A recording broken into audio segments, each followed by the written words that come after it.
தொடர்ந்து சில ஆண்டுகளாக மழையே பெய்யவில்லை. அந்த ஊரில் கடும் பஞ்சம் நிலவியது. மக்கள் பசியால் வாடினர். நல்ல உள்ளம் படைத்த செல்வந்தர் ஒருவரிடம் அந்த ஊர் மக்கள் சென்றனர். ஐயா, பெரியவர்களாகிய நாங்கள் எப்படியோ பசியை பொறுத்து கொள்கிறோம். சிறுவர் சிறுமியர்கள் என்ன செய்வார்கள்? இந்த நிலையில் நீங்கள் கட்டாயம் உதவி செய்ய வேண்டும் என்று வேண்டினர்.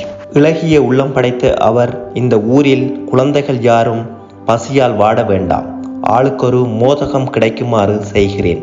என் வீட்டிற்கு வந்து மோதகத்தை எடுத்துச் செல்ல சொல்லுங்கள் என்றார். வீடு திரும்பிய அவர் தன் வேலைக்காரனை அழைத்து, இந்த ஊரில் உள்ள குழந்தைகளின் எண்ணிக்கையை கணக்கெடுத்துக்கொள்.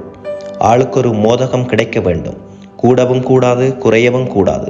நாளையிலிருந்து மோதகங்களை கூடையில் சரியான எண்ணிக்கையில் வைத்துக்கொண்டு வீட்டிற்கு வெளியே இரு என்றார்.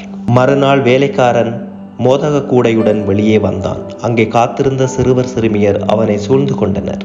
கூடையை அவர்கள் முன் வைத்தான். பெரிய மோதகத்தை எடுப்பதில் ஒவ்வொருவரும் போட்டி போட்டனர். ஆனால் ஒரே ஒரு சிறுமி மட்டும் அமைதியாக இருந்தாள்.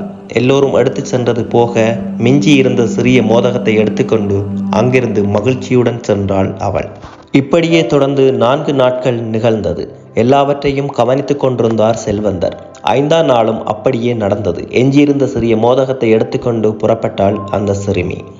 தன் வீட்டுக்கு வந்தவள் தன் தாயிடம் அதை கொடுத்தாள். அந்த தாய் அதை பிரித்த போது அதற்குள் ஒரு தங்க காசு இருப்பதை கண்டாள். அந்த தங்க காசை எடுத்துக்கொண்டு செல்வந்தரின் வீட்டுக்கு சென்றாள் சிறுமி. ஐயா, இது உங்கள் தங்க காசு. மோதகத்துக்குள் இருந்தது, பெற்றுக்கொள்ளுங்கள் என்றாள் அவள். மகளே, உன் பெயர் என்ன என்று கேட்டார் செல்வந்தர். சிறுமி தன் பெயரை சொன்னாள். மகளே, உன் பொறுமைக்கும் நட்பண்பிற்கும் நான் அளித்த பரிசே இந்த தங்க காசு. மகிழ்ச்சியுடன் இதை எடுத்துக்கொண்டு வீட்டிற்கு செல் என்றார் செல்வந்தர். துள்ளி குதித்தபடி ஓடி வந்தாள் அவள். நடந்தவற்றை தன் தாயிடம் சொன்னாள். எனவே நாமும் பொறுமையாகவும் நேர்மையாகவும் இருந்தால் பெரியவர்களின் ஆசிர்வாதத்தையும் பரிசில்களையும் பெறலாம்.